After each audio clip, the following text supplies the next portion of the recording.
Hi అండి, నమస్తే. Welcome to read with Yashu. నిన్నటి భాగంలో భార్గవుడు శివునిచే శుక్రనామధేయాన్ని పొంది శివపార్వతులకు నమస్కరించి రణరంగానికి వెళ్ళాడు.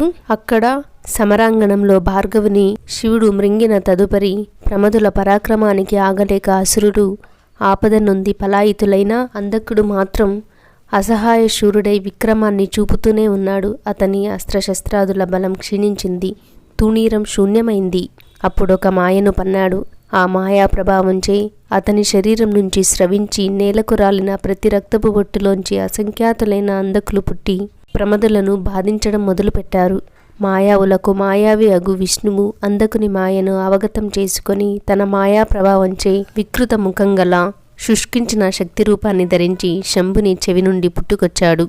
వస్తూనే భీకరంగా అరుస్తూ అంధకుని మరియు అతని అనుచరుల రక్తాన్ని పానం చేసి అందరినీ హతమార్చాడు. అంధకుడొక్కడే శల్యావశిష్ఠుడై మిగిలాడు. అస్థిపంజరం ఒక్కటే మిగిలింది. అయినా క్షత్రియ ధర్మాన్ని అనుసరించి వెన్నుచూపక పోరాడుతూనే ఉన్నాడు. అతని భీష్మ ప్రతాపానికి గీర్వాణులతో పాటు శర్వుడు కూడా నిర్వీణ్యుడయ్యాడు. ఇక జాగు చెయ్యడం మేలు కాదని తలచి గ్రక్కున కరుణాసముద్రుడైన రుద్రుడు త్రిశూలాన్ని చేతబట్టి పిడుగు భూమిలోనికి చొచ్చుకుపోయినట్లు వాని గుండెల్లో గుచ్చి అంతరిక్షంలో నిలబడ్డాడు. వాడప్పుడు శాంతించి నిశ్చేష్టుడై ఉండిపోయాడు. వాని శరీరం సూర్యకిరణాలకు తపిస్తూ శుష్కించి వర్షానికి తడుస్తూ జీవాలను ధరించి అలానే ఉంది. వాడు మాత్రం శంకరుని నిర్విరామంగా ధ్యానిస్తూనే ఉన్నాడు.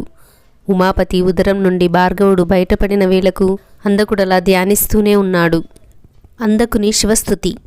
మహాదేవుడు బేసికన్నులవాడు, చంద్రవంకతో ప్రకాశించే శిరస్సు గలవాడు, అమృత స్వరూపుడు, నిత్యుడు, కూటస్థుడు, నల్లని కంఠము గలవాడు, పినాకదారి, వృషభము యొక్క కన్నుల వంటి కన్నులు గలవాడు, జ్ఞేయ బ్రహ్మస్వరూపుడు, చేతనుడు, కోర్కెలన్నిటినీ తీర్చువాడు, కాముని దహించినవాడు, యథేచ్ఛారూపము గలవాడు, జటాధారి, వికృత రూపుడు, కైలాసవాసి, భయంకరుడు, మాలను ధరించినవాడు, ఎర్రని వస్త్రములు ధరించినవాడు, యోగి, కాలాంతకుడు, త్రిపురారి, కపాలధారి అగు శివపరమాత్మ యొక్క 108 రూపాలను అతను ధ్యానించాడు.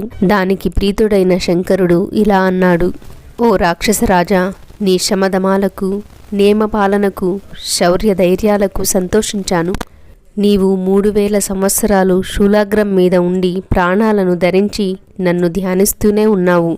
నీ దోషాలన్నీ నశించాయి. ఏ వరం కావాలో కోరుకో. ముక్కంటి పలుకులకు ఎంతో అలరి అంధకుడు మోకాళ్లపై నిలబడి చేతులు జోడించి ఆనందాశ్రువులు చెక్కిళ్లపై జారా గద్గద స్వరంతో ఇలా అన్నాడు: హే భగవాన్, పూర్వం యుద్ధంలో వీర రసోద్రేకంలో పలికిన దుడుకు మాటలను మనసులో పెట్టుకోవద్దు. నీ యథార్థ స్వరూపాన్ని తెలుసుకోలేక మూఢుడనై నీ విషయంలో చేసిన అతి నిందిత కర్మలను క్షమించు. ప్రకృతి స్వరూపిణి లోకమాత అగు ఈ పార్వతీ విషయంలో కామదోషకృతమైన నా తప్పులను మన్నించు. నేను దీనుడను, నీ భక్తుడను. నన్ను అన్నిటా క్షమించి రక్షించు.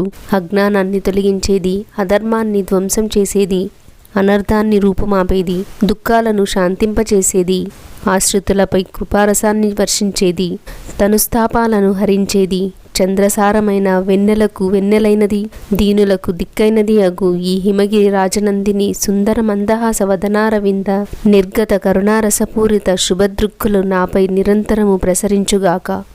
గిరిరాజనందిని శంకర విజయాన్ని సాధింపగోరిన పంచశరుడు తన బాణాలు వ్యర్థం కాగా ఉమాహస్తమనే నీ మందహాస మల్లికా కుసుమాన్ని వింట సంధించి విజయాన్ని సాధించాడు. మదనుడు తన బాణాలకు పదును పెట్టుకునే నీ దురస్మితం మహేశునికే దక్కని. భువనైక సుందరివైన నీ మోహజనకమైన కాంతా దృష్టికి చంద్రశేఖరుడే స్వామ్యగుగాక. మాత, సంతానం మీద అపేక్షతో సజల నయనాలతో చూసే నీ కరుణామృత రసదృష్టికి నేను పాత్రుడనగుదునుగాక. జనని, త్రిలోకపావని, నీ అదరపుటాన్ని ఆశ్రయించి ఉన్న అమృతానికి ఈ అంధకాసుర వైరి ఈశ్వరుడగుగాక. నీ పాద కమల సేవా లబ్ధ మకరందం నీ భక్తులమైన మాకు చాలు తల్లి. అమ్మా, ఆనాడు ఈ అర్పకుని చేరదీసి ఆదరించింది నీవే. దానము నీకప్పగించి దూరంగా పొమ్మన్నది నీవే. ఈనాడు చెంతకు చేర్చుకుని వంతలు తీర్చి పునర్జన్మను ప్రసాదించింది నీవే. ఓ ఆది దంపతులారా, దేవతలతో వైరాన్ని మాని శాంతాన్ని పూని యోగినవుతాను. మీ గణాలతో కలిసి సాలోక్యాన్ని పొందుతాను.